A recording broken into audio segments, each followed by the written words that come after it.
గౌరవనీయులైన ముఖ్యమంత్రి గారికి, సీఎం గారికి నా నమస్కారములు. ఇక్కడ వచ్చిన పెద్దలందరికీ నా నమస్కారాలు. నా పేరు పద్మావతమ్మ, నా భర్త పేరు శ్రీనివాసులన్న. నాకు 2 పిల్లలు ఉన్నారన్న. మాది బనగానపల్లె ఆరవయస్సు కులం అన్న. మాది ఓసీలో ఉండడం చాలా గొప్పతనం అన్న. ఓసీలో ఉన్నాడంటే ఆరవయసులను గుర్తించి తేవడం కూడా చాలా అగ్రకులాలంటే చాలా సంతోషంగా ఉందన్న. మీరు ఇవ్వడం అంటే అగ్రకులాలను గుర్తించి ఇవ్వడం అంటే చాలా సంతోషంగా ఉందన్న. ఇదే కాకుండా మీరు మాకు ఈబీసీ నేస్తం కింద మా భర్త 5 సంవత్సరాలు అవుతుందన్న చనిపోయి. అంతకుముందుకు గుమాస్తాగా ఉన్నాడన్న. ఏదో ఇంటికి పనిలాగా అన్నట్టు ఏదో టైంపాస్కి వచ్చడం టైలరింగ్ చేసుకుంటూ ఉంటేనా, దానివల్ల నాకు చాలా ఇప్పుడు అదే యూజ్ అయిపోయిందన్న. నాకు అదే టైలరింగే వృత్తిగా అయిపోయిందన్న నాకు. కానీ ఇప్పుడు మీరు ఓసీని కూడా గుర్తించి మాకు ఈబీసీ నేస్తం కింద ఇవ్వడం అంటే చాలా సంతోషంగా ఉందన్న. అప్పుడు చాలా బీదరికంగా ఉండేవాళ్ళను. ఇప్పుడు కొంచెం చాలా ఈబీసీ నేస్తం ఇవ్వడం వల్ల 15,000 రూపాయలు వచ్చిందన్న. 45 ఏళ్ళు ఉన్నాయి నీకు, 45 ఏళ్ళు వచ్చినాయమ్మా నీకు అని వాలంటీర్లు వచ్చి చెప్పడం చాలా సంతోషంగా ఉందన్న. మాకు వచ్చి చెప్పడమే కాకుండా మీరు ఇంటింటికి పంపించేసి కూడా మాకు ఇంటికి వచ్చి అతను నాకు క్యాస్ట్ ఇన్కమ్ పెట్టాలంటే కూడా చాలా కష్టపడినానన్న ఇంత ముందుకు. కానీ ఇప్పుడు అది కూడా మాకు లేకుండా సచివాలయం తరఫున చాలా యూజ్ చేశారన్న. మాకు సచివాలయం వాళ్ళే వచ్చేసి ఇచ్చి ఈబీసీ నేస్తం కింద నువ్వు అర్హురాలు అయినావమ్మా, నీకు 15,000 వస్తాయమ్మా అని మా అకౌంట్లో వేయడం చాలా సంతోషంగా ఉందన్న. అదే కాకుండా మాకు 2 తడవలు వచ్చిందన్న ఈబీసీ నేస్తము. ఆ డబ్బులు వచ్చేసి 30,000 వచ్చాయన్న. 30,000కి వచ్చేసి నేను నాకు ఆరోగ్యపరంగా పెట్టుకున్నానన్న. ఆరోగ్యానికి ఆపరేషన్కు అవసరం వస్తే ఆపరేషన్కు పెట్టుకున్నానన్న. 30,000 ఎవరిని అడిగినా సహాయం చేయలేదన్న. నాకు 30,000 కూడా ఆ టైంలో మీరు 30,000 ఇచ్చేసి మాకు 2 తడవలు 30,000 ఇచ్చేసి నాకు ఆరోగ్యపరంగా చాలా యూజ్ అయిందన్న.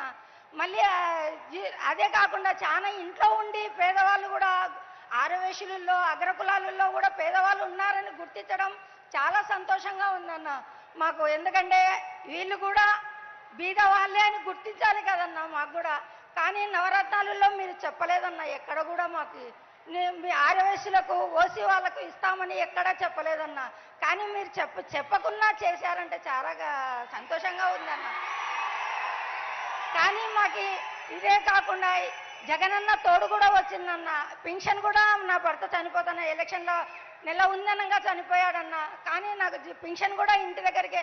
ఇంత ముందుకు ఏ హయాంలో పింఛన్ కోసం పోతే 4 రోజులు పడుతున్నదన్న.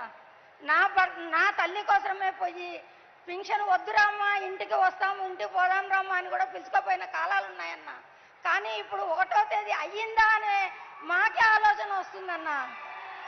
ఎందుకంటే మేము 1వ తేదీ వచ్చిందమ్మా అని మా పనులలో మేము మునిగిపోయి ఉంటాం. 1వ తేదీ వచ్చిందన్నా అని వాకిలి తట్టి పిలిచడం అంటే మాకు చాలా సంతోషంగా ఉంది. ప్రజల దగ్గరికే పరిపాలన అన్నారు, మీరు ప్రజల దగ్గరికే పరిపాలన చేశారన్న. ఇప్పుడు ఈ పింఛనే కాదు 3,000 పింఛన్ కూడా తీసుకుంటున్నానంటే చాలా సంతోషంగా ఉందన్న.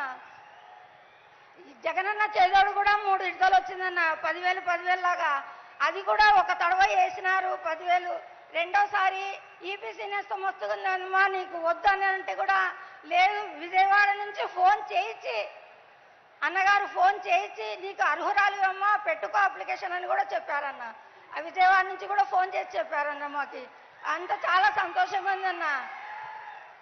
ఇంతే కాకుండా మీరు మా మరిది గారికి ఆ అమౌంట్ 30,000 60,000తో నేను చిన్నగా మిషన్ కొన్నానన్న. మిషన్ తీసుకొని 2 మిషన్లు పెట్టుకొని అప్పుడు ఒక మిషన్తోనే ఉన్నది. ఇప్పుడు జిగ్జా మిషన్ ఓవర్లాక్ మిషన్ పెట్టుకొని చీరలు అమ్ముకుంటున్నానన్న. దానివల్ల నాకు ఇంకా 2కి ఉపాధి కూడా కల్పించానన్న. నేను ఇంకా 2 పిల్లలకు ఉపాధి కూడా కల్పించానన్న. మీ వల్ల చాలా బాగుంది. ఇప్పుడు 10,000 నుంచి 15,000 దాకా సంపాదించుకుంటున్నాను. నా భర్త లేడు కాబట్టి నా కొడుకు గుమాసగా ఉన్నాడన్న. కానీ ఇదంతా కాకుండా మీరు మా మరిదికి రైతు భరోసా కూడా ఇచ్చారన్న. నా మనవరాలకి పింఛన్ కూడా అమ్మఒడి కూడా ఇచ్చారన్న నా మనవరాలకి. ఇవన్నీ చేయడం వల్ల చాలా సంతోషం. కడుపులో పడిన బిడ్డ కానుంచి ముసలితనం వచ్చే వరకు నేనున్నాను అని చెప్పడం చాలా సంతోషంగా ఉందన్న.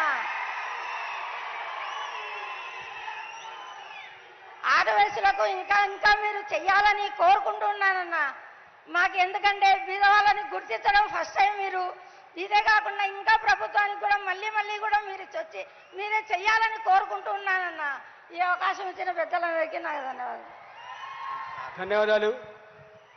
దయచేసి వెనక ఎత్తి పట్టుకున్న జెండాలు కొంచెం కిందికి దించవలసిందిగా కోరుతున్నాము. వెనక ఉన్న వాళ్లకు వేదిక కనిపించదు. ఇప్పుడు మీరింతసేపు ఎదురు చూస్తూ ఉన్న గౌరవ ముఖ్యమంత్రి శ్రీ వైఎస్ జగన్మోహన్ రెడ్డి గారు ఆత్మీయ సందేశాన్ని అందిస్తారు. నవరత్నాల ధృవతార ఆంధ్రప్రదేశ్ ని